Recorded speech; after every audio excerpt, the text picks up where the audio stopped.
Our next talk, we have three presenters, and they're all colleagues of mine from the University of Connecticut, and it's really my pleasure to introduce them. Well, as of 3 weeks ago, Michael Bradford joined UC Davis as its new Vice Provost and Dean of Undergraduate Education. But prior to that, Michael served as Vice Provost for Faculty, Staff, and Student Development. I don't know if I've ever seen the three-way combination there, Michael, at the University of Connecticut. And before he entered the Provost's office, he was head of dramatic arts, and he started his faculty career at UConn in 2000.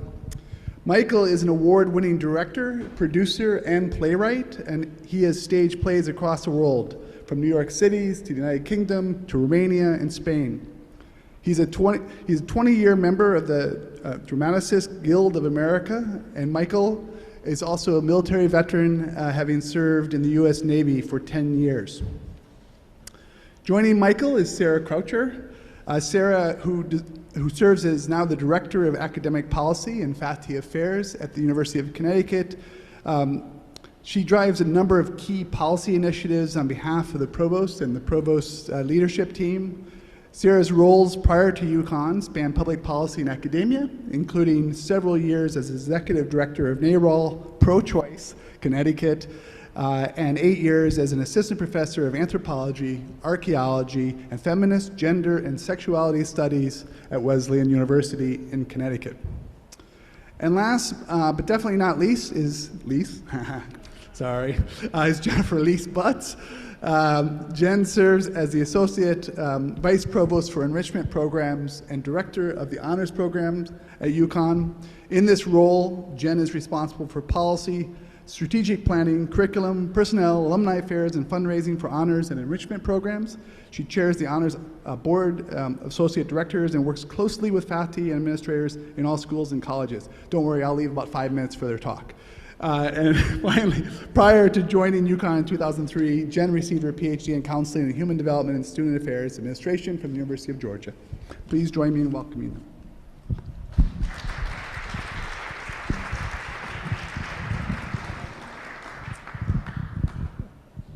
It's really great to be here. I'm going to be brief and turn this quickly over to my colleagues who are much smarter than me. And they, for whatever reason, allowed me to continue to hang out with them, even though I abandoned, I've heard that word a number of times, a few weeks ago. It's really great to be here. I just want to do a quick shout out to Brooklyn College, number one.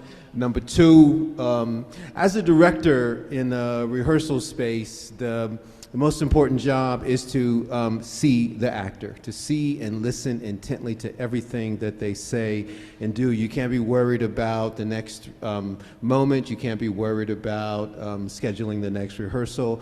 You have to be totally in the moment at all times, and we ask the actors to do the same. I mention that because when we think about a life transformative education, one of the elements that we say transforms the lives of students is to be seen. I know that as a 32-year-old person coming out of the military, going to college for the first time, a number of people saw me. It's really the only reason I'm standing here today. But I also know that when we think about seeing every student across our universities, you know, it feels like it gets complicated. And I would bet a quarter, because I only bet big money, that everybody in this room has had an experience where they have seen or they seen somebody. And that person didn't have to say, could you open that door for me? You said, there's a door that you don't even know exists, and I'm going to open it for you. And that you've had that experience yourself. Somebody has opened a door for you that you thought was just a wall. And actually there was a door there, and they opened it and you went in and it transformed your life. That's certainly what happened to me. So when John Volan called me in Dramatic Arts Department of UConn and said, we got this thing going on called Life Transformative Education, and I'd like for you to come in and be in this conversation with us, I was like, that's too big, man. You talking about every student at the university? You have lost your mind. I'm gonna come hang out because I like you, so we can be in conversation, but I have no clue how that's going to work. Not long after I got the position as a vice provost, and the first thing I saw in my portfolio was life transformative education, and I was like, we are in so much trouble, because I have no clue. But I worked with an incredible core team of people. It was totally egalitarian. Everybody's voice mattered and had the same weight in that particular space, and so we've been able to get some work done. One of the difficulties, I'll say really quickly, I keep saying I'm going to say things quickly so I can turn this over. One of the core difficulties is that the University of Connecticut, like most of our institutions, right, is a little complicated. You just think about yourself as a first-generation student coming into a space like this. Think about yourself as an underrepresented minority, and there's not a high percentage of people who look like you, whether on the faculty or in the student body. You come into that space and you are immediately thinking about, how do I navigate this space, right? So you see the number of colleges we have and the different campus locations, and what happens at those campus locations is not always the same thing that happens on the store's campus. There's a high retention rate there, but you disaggregate those numbers down, you start to see some differences begin to grow, right, across underrepresented minority students and our traditional white students, right? And there are a lot of students. So how do I navigate this space? And then as faculty members, you feel sometimes daunted by the number of folks who are coming in your door, even if you are passionate about what you want to do for those students when they come into that particular space. We all know that it's crucial, though, when they get to that space that we somehow see them. And I think life transformative education is really about, number one, passion. We want to make sure that we make a difference in people's lives. There was an earlier speaker that talked about folks could go into jobs at Silicon Valley, notwithstanding the banking, could go into jobs at Silicon Valley and say, you know, make 3 times more than I make at that educational institution, academic institution. But they stay because they've had that experience and they want to pass it on. So it's passion. It's also intentionality. You see some of the work that we have done over the last couple of years in order to scale up not only the idea and the philosophy, but the practice of a life transformative education. But it's also sustained, committed, smart action that is driven by data and humanity. All of those things are necessary in order for us to be successful in the work that we want to do. So just really briefly, we've done some things to really scale up, or try to scale up, not only the idea but the practice of actually transforming students' lives when they come into our different spaces, not just the classroom but academic resource spaces. So we started a Life Transformative Education speaker series, and we brought in not only our own people who are doing great work, because we found that out right away. There's a ton of great work happening all across the university space: experiential, service, different styles of teaching in the classroom. All of it, you know, is really good work. But what does it mean when there's some intentionality around connecting the dots of that particular work and driving towards one particular goal? You see some of the speakers that we've had in-house, but we've also invited a lot of provoking, smart, active folks from around the country who are doing the kind of work that we think is important to do as well. And LTE Cultivate actually started online. It was planned, to my understanding, it was before I got there, it was planned on to be in person. COVID happened, it went online. We worked with a company called the Design Gym that you're going to hear more about here very shortly to put it online. But this last year, I left right before it happened, but it was in person. And we call those folks who come champions, you know, LTE champions. And we've continued to garner more and more new faces of faculty and staff and students in that particular place. But it is a sustained, active, intentional effort that my colleagues are going to talk more about as soon as I hand over the mic. Oh, I've got one more. I'm sorry. This happens when you abandon people.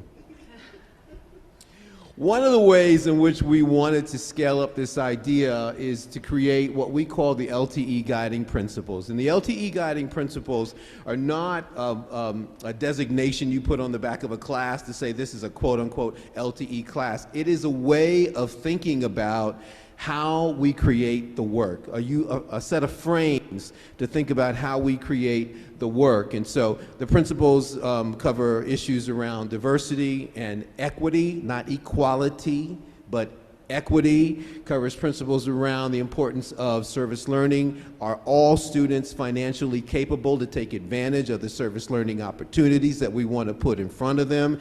Because if they're not, we need to figure out how we make that happen. Is it scalable in the sense that the teaching pedagogies that we're using in the classroom, whether it's scale up or caucusing in the classroom or whatever the case may be, that faculty, instructors are thinking deeply about how they're engaging students and bringing their lived experience into the classroom? I'll say really quickly, and this is just my humble opinion, I think that as universities, small and big, Research One and otherwise, that we looked at ourselves a couple of decades ago and said, we are traditionally white. And I think that diversifying our space is not just about the aesthetics of that space, it is about how we think about the world. Let's have a lot of different ways to think about the world in our spaces and see what we can do to impact what's happening in the world. I think we've done a great job at that. UConn is now over 50% diverse. A lot of ways to define that, but let's just put it that way, right? I think we've done a great job of that, right? But that is a two-sided coin.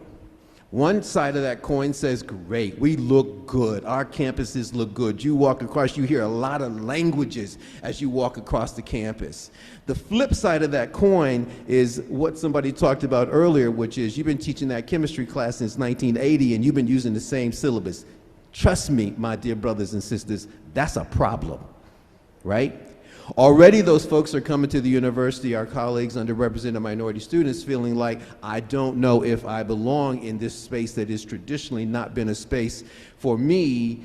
One way to bring them into that space without telling them they belong, because you can say that all day long, dig it, is to say, I want your lived experience to be part of the pedagogy that I'm presenting to you in the classroom, because what you have to say about who you are and what you do and how you live is really instrumental to how we understand the topic at hand. So these are some of the guiding principles that we put together, and we're hoping, and we know that they're being used when we think about course creation, course revision, when we're thinking about service and experiential learning and how people are doing that, when we're talking to department heads and department chairs and deans about the kind of work they're creating for the students who are in their particular space. I think now I turn over the mic. Yeah. Thank you.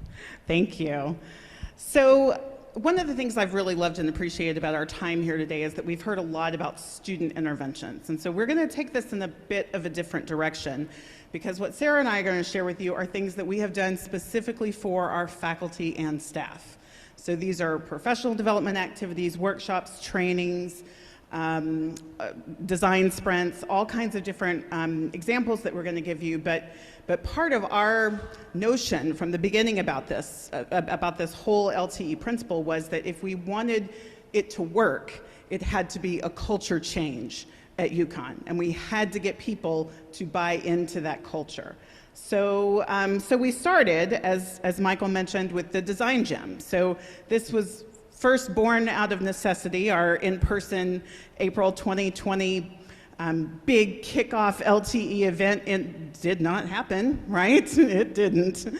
And instead, we ended up with an August 2020 virtual event that the Design Gym came in and helped us figure out how to do this. How do you facilitate a virtual conference? Remember back when none of us knew how to do that? Yeah, so it was great. We had these wonderful people who were very good at online learning and really being interactive in that space.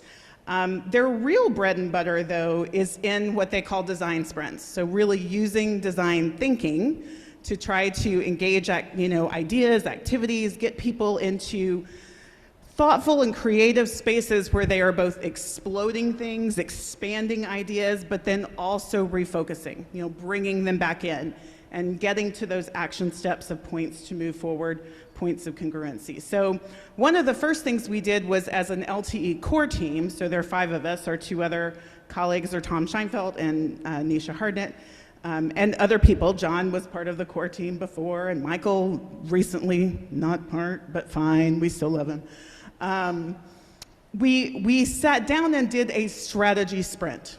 So really thinking about what is our strategic vision for making LTE something that is applicable across our campus for all students at scale at the University of Connecticut, all campuses too, right?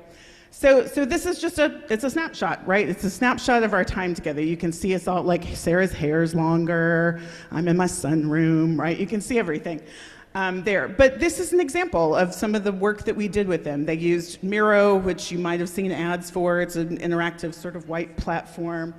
You can see here, again, like people have different Post-it notes. Ideas are there. We're generating things. And it was this constant sort of guided process of share out ideas, then vote on things, then move them forward, then talk about who else needs to be in the room to talk about these things, to move them forward. Incredibly informative, very iterative. You'd spend 3 hours on a meeting with them and leave energized, right? That's how you know you're doing something right online, when people spend 3 hours and you leave energized. So another example, so this was just a kind of pull-out example. The next iteration of these design sprints is we kind of moved to a train-the-trainer model. So we pulled in some of our, we took these ideas that we created, that we drafted out of that strategy sprint, sent out a call to our faculty and staff colleagues and said, tell us what you got. Tell us what projects you have. We've got funding from both LTE and the university, from CLTE. Let us know. And so these are 2 of the ideas that emerged. And this was, at this point, we also separated the core team a bit. We kind of spread ourselves out to get greater reach. So this was one of the sprints that I worked on, which it is all about purpose. You can see the LTE threads in here, right? So students finding their purpose either through a class, and I can tell you that one of those seminars just got improved as an honors class for spring of '24. The students, this is our spring break, the students just spent Friday and Saturday on a retreat for purpose. So I think I've learned that's a prototype and not a pilot, but we had a prototype for that Camp True North. So just some quick examples there. I'll let Sarah take over. Okay. So I want to carry on talking about this, but also more about kind of the value of this approach, and also how we've moved it out to a longer term strategy beyond also working with our partners. So I think a couple of key things as we kind of continue forward to think about this is one, that although we have a core team and there are a shifting number of us, Michael, but there are, about 5 of us working on this. We all have many, many other things to do, as I'm sure most people do. And also that we wanted things to be emerging in line with our approach of having the guiding principles that really were embedded in the different areas of the university and are not just top-down projects where we come up with ideas and we put them out there. And one of our other kind of key pieces of this that has been there since the beginning, when John Volin, before he abandoned us, was, we've had a few leadership transitions, one of the pieces of that was also that we really wanted to bring faculty and staff together, and that one of the things that we have wanted to do in our LTE approach, especially in the piece of how we effectively reach students, how we have more connections with students, how we have a greater degree of mentorship with students, was to really leverage all of our staff across the university in traditional units that might be more student-facing and also beyond. And so this was one of our final kind of project-based sprints with the design gym still, which emerged from our Center for Career Development, who came forward with a group that was a mix between staff in the Center for Career Development and faculty who are interested in saying, how do we build, and staff from elsewhere around the university who employ students, how do we build out more long-term career-focused skills for our students, but make that an ecosystem that has multiple touch points across classes, across on-campus jobs, across building out more on-campus internships to help more students have internship opportunities to look at that. And this just gives you as well the kind of anatomy of our long process of multiple days, working through a design sprint, going through our ideas. And one of the great values as well in this process, and so we're obviously coming at this, bringing in a kind of design thinking approach in a different way from putting that into a class with students, and much more about our approach, is also the ability to kind of gather, oh, did I miss a slide there? Gather different feedback and kind of incorporate that into the process. And so in this piece, we talked to a lot of students. The design gym were great, I will say, as external partners at curating that feedback, pulling it together into thematic areas and giving us a really good structure to work through that, and getting these kind of open-ended commentaries back from students, and then thinking about what we could bring from that, as well as having students on our group to help us think through that too.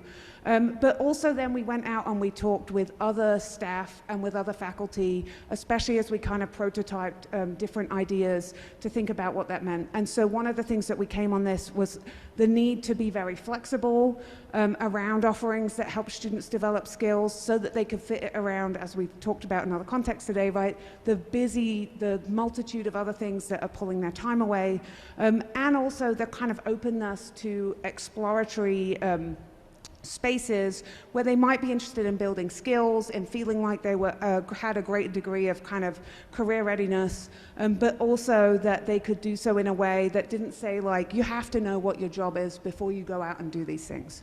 And so we're building that into our process. We've got some prototypes out, and we've got our group continuing to meet on that project, and we hope to be at the stage of piloting that at a university scale in the fall, as we move that project forward. And then the next piece of this is, how have we gone from that, from spending some real money with external partners, to having a longer-term UConn approach? We are really lucky to have a unit called Greenhouse Studios at UConn. It's run by Tom Scheinfeld, who's one of the members of our core team. They are embedded in the university library. Tom, though, is a faculty member in history and digital media design. They have expertise and they have a kind of design approach. Tom attended the Stanford course as well, in thinking about how to bring this out to some of their students in a more kind of student-focused space. But we've also been thinking about how we learned from the design gym, and they were great partners and also very generous in sharing their method and their approach with us, so that now we can bring the design sprint approach and our partnership with them to campus. And so we can do this now, and we are doing this through shorter events that are a little more condensed and don't have the full design sprint approach, in that we kind of do the back and forth, the returning to things, but at the same time that allows us to work through some ideas, to give feedback, to have an openness in working through ideas with various stakeholders at our university. So here is just a kind of excerpt from working with department heads and associate deans to think about what they have going on in their units that fits already with the LTE guiding principles, and which from those they might think about scaling up, and where they need to strengthen what they're doing. And so by working with Greenhouse Studios, with having them to mediate this event to move us forward, we had people start to come up with quick and dirty, but prototype ideas that fit into this. So this is just a screenshot that I have from that process. We also, though, then are now moving out to have more of the kind of project-based work and to keep building that out through different things. So one of these, which we are using a CLTE grant for this year, is on service and community-oriented experiential learning. We have a strong offering in that, but it's relatively narrow and it's quite focused and defined on our Stores campus. We want to think about how we scale that out to all of our campuses, how we make that more adaptive, more approachable for faculty. And so we have a group that are going to be working on that at the end of the semester.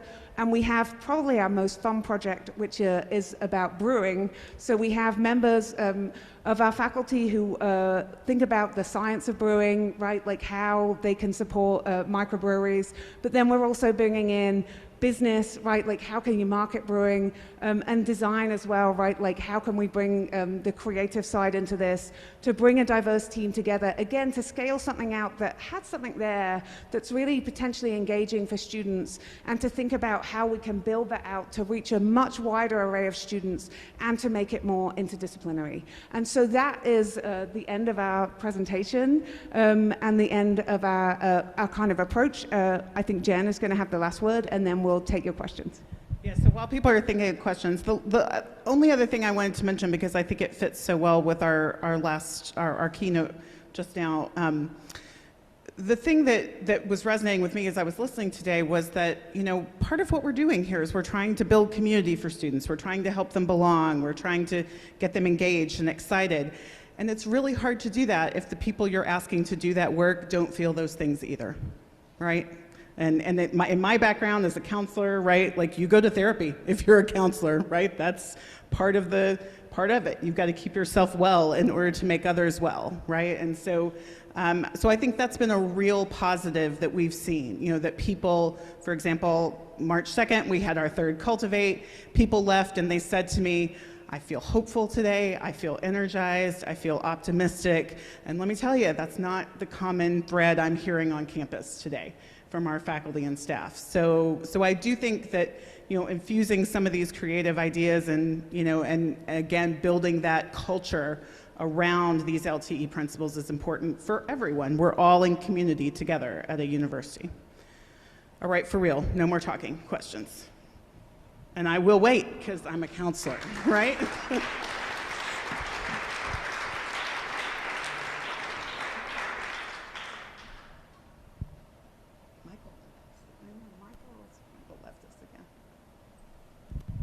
We're just experiencing further feelings of abandonment because Michael abandoned us up here again.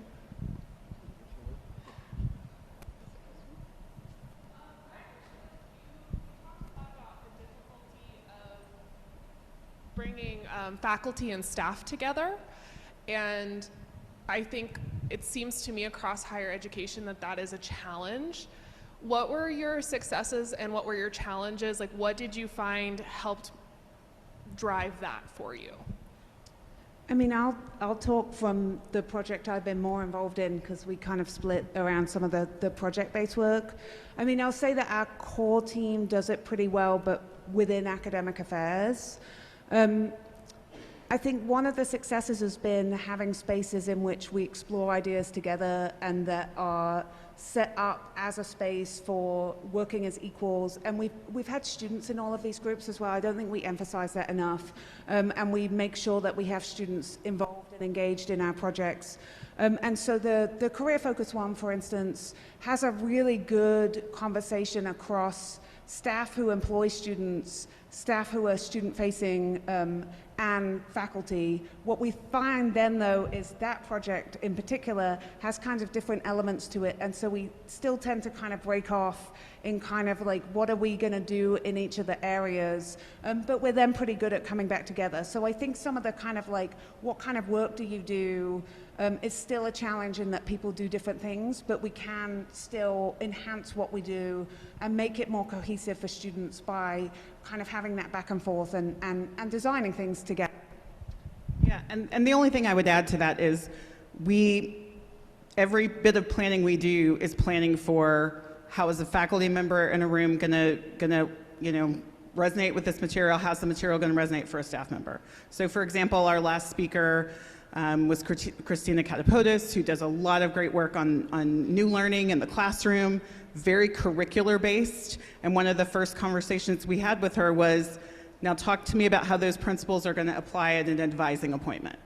Because we're going to have a lot of advisors in the room, and they may or may not teach classes, they probably don't, right? So, and she did a great job of that, of making sure that her examples cut across all types of work that people do. And we're pretty intentional about that, because staff can pretty easily feel not valued if words like curriculum and classroom are used over and over and over again, and learning isn't acknowledged as something that happens across the entire spectrum of students' experiences at the university.